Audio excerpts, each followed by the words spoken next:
ஆண்டு காலமாக நிலப்பட்டாவை வாங்கி அதில் சொந்தமாக வீடுகள் கட்டிக்கொண்டு குடியிருந்து வரும் தங்களின் வீட்டை உடைக்கப் போவதாக மிரட்டி வரும் மேற்கு கரை நெடுஞ்சாலை நிறுவனத்திற்கு எதிராக கில்லான் கம்புங் ஜாவா 4வது மைலில் குடியிருக்கும் மக்கள் போர்க்குடி எழுப்பியுள்ளனர்.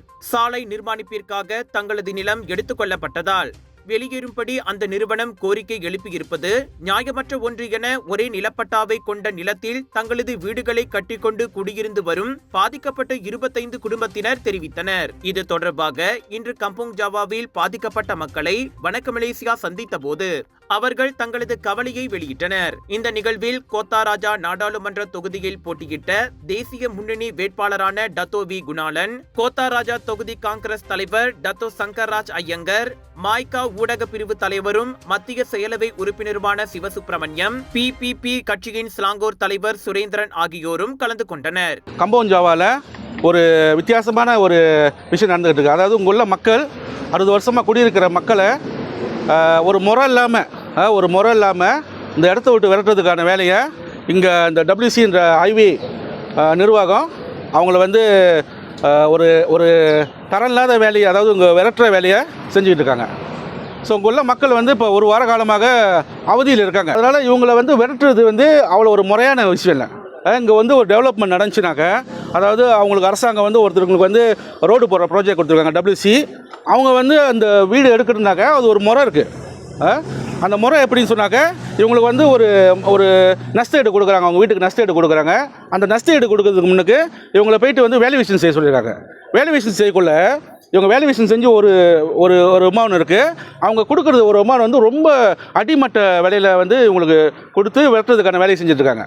இது வந்து நம்ம என்ன சொல்கிறோம்னு சொன்னாக்க, மாநில அரசாங்கமோ மத்திய அரசாங்கமோ இதுக்கு ஒரு நடவடிக்கை எடுக்கணும். அந்த அடிப்படையில் இங்கே உள்ள நாடாளுமன்ற உறுப்பினரோ உள்ள சட்டமன்ற உறுப்பினரோ இறங்கி இந்த விஷயத்தை சுமூகமான முறையில் தீர்க்கணும். அவங்களுக்கு 2 மாதம், அதாவது ஆகஸ்ட் கடைசி வரைக்கும் அவங்க வந்து எந்த ஆக்ஷனும் எடுக்கக்கூடாது. அது வந்து நம்ம கேட்டுக்கிறோம். ஏன்னா லம்பாக லெபோராய மலேசியா வந்து WCக்கு இந்த அவார்ட் கொடுத்துருக்காங்க, இந்த ரோடு போடுற அவார்டு. ஸோ அதுக்கு இந்த நிலம் வந்து அந்த ரோட்டில் இருக்கிறதுனால ஒரு நிதி கொடுத்துருக்காங்க. அந்த நிதி வந்து நினைக்கிறேன் ஒரு வீடு கூட வாங்க முடியாது. அதாவது இந்த கோர்ட் கேஸ் முடிகிற வரைக்கும் அவங்களுக்கு இந்த வீட்டுக்கு எந்த பாதிப்பும் இருக்கக்கூடாதுன்னு நம்ம நம்புகிறோம். அதே வகையில் அவங்களுக்கு ரொம்ப பேர் சொல்கிறாங்க, டிக்டாக்ல சொல்கிறாங்க, செலவுங்க சொல்கிறாங்க, காசு வாங்கிட்டாங்க வெளியாகணும்னு சொல்கிறாங்க. ஆனால் அந்த காசு வந்து பத்தாதனால அந்த பந்தாகான் போட்டு தான் அந்த காசு வந்து லாயர்கிட்ட இருக்குது. அதாவது கிளைண்ட் அக்கௌண்ட்டில் வந்து பார்க் பண்ணியிருக்காங்க. ஸோ அந்த காசு வந்து யாருமே எடுக்கல. இங்கே 19 குடும்பம் யாருமே காசு எடுக்கல. இந்த தியோல் கிராண்டில் இது வந்து கிராண்ட் தனிப்பட்ட பேரில் அந்த கிராண்ட் இருக்குது. ரூமா ஹராம் கூட இல்லை இது. ஸோ ரூமா ஹராம் இல்லாமல் எப்படி ஒரு ஆள் வந்து இங்கே வந்து உடைக்க முடியும்? பாதிக்கப்பட்ட 19 குடும்பங்களுக்கு உரிய அவங்களுக்கு தேவையான எந்த விதமான நடவடிக்கையும் பூர்த்தி செய்யாமல் வழக்கு நீதிமன்றத்தில் இருக்கின்ற பொழுது எப்படி இந்த மேம்பாட்டு நிறுவனர் வந்து இங்கே இருக்கின்ற வீடுகளை உடைப்பதற்கு நேற்று நான் கேள்விப்பட்ட நிறைய பேர் வந்து இறங்கியிருக்காங்க. அது உண்மையிலே வன்மையாக கண்டிக்க வேண்டிய ஒன்றுங்க. மாய்காவை பொறுத்தவரை சிலாங்கூர் மாநில தலைவர் சகோதரர் சங்கர் ஐயங்கரும் சரி, மற்ற அனைத்து தலைவர்களும் இந்திய 19 குடும்பத்திற்கும் கிடைக்க வேண்டிய நியாயமான சட்டப்பூர்வமான அவங்களுடைய சன்மானம் கிடைக்கும் வரை நிச்சயமாக நாங்களாம் அவர்களோடு ஒன்றிணைந்து போராட்டத்தில் நாங்களும் தலையிடுவோம். நீதிமன்றத்தில் ஒரு நல்ல முடிவு வரும் வரை இந்த போராட்டம் தொடரும். கோர்ட் கேஸ் ஆரம்பித்து அந்த கோர்ட் கேஸ் முடிகிற வரைக்கும் இந்த இடத்துல வந்து எந்த ஒரு பிரச்சனையும் வரக்கூடாது. இங்கே வந்து சண்டியர்தனம் பண்ணிக்கிட்டு சில விஷயங்கள் வந்து டெவலப்பர்கிட்ட பேசக்கூடிய விஷயங்கள் டெவலப்கிட்ட பேசி முடித்து அதுக்குண்டான டாக்குமெண்ட் எடுத்து இதுதான் நம்ம செய்ய முடியும் நம்ம காட்டிட்டா அதுக்கப்புறம் இந்த பிரச்சனை வரக்கூடாது.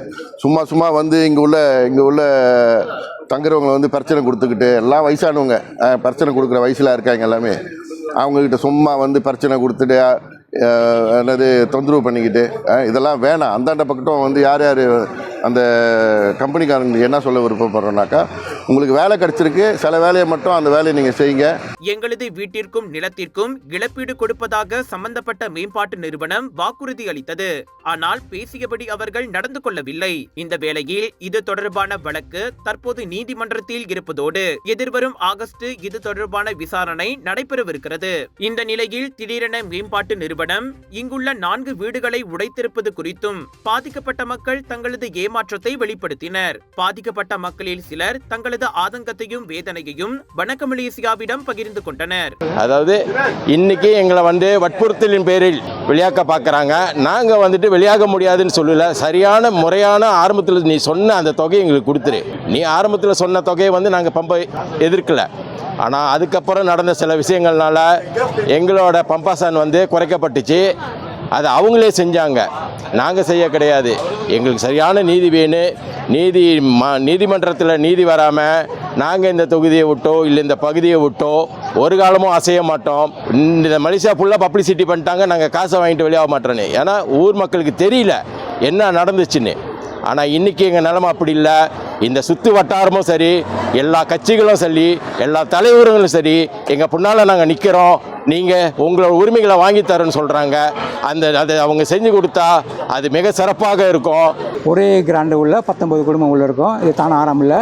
எல்லாம் உழைச்சி வாங்கின நிலம், அந்த காலத்தில் கஷ்டப்பட்டு வாங்கினவங்க. ஆனால் இந்த ப்ராஜெக்ட் WC எங்களுக்கு ரொம்ப பாதிப்பு.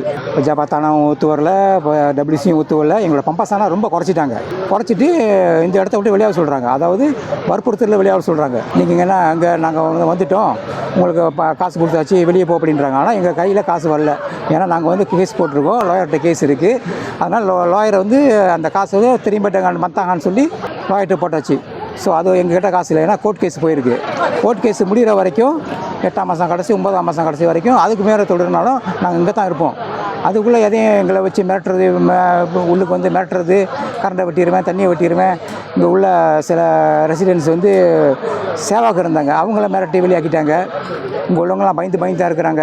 எந்த ஒரு நடவடிக்கையும் சட்டப்பூர்வமாக இருக்க வேண்டும். அதை விடுத்து தற்போது வீடுகளை காலி செய்து வெளியேறும்படி சம்பந்தப்பட்ட கட்டுமான நிறுவனம் கோரிக்கை எழுப்புவது எந்த வகையில் நியாயம் என பாதிக்கப்பட்ட மக்கள் கேள்வி எழுப்பினர்.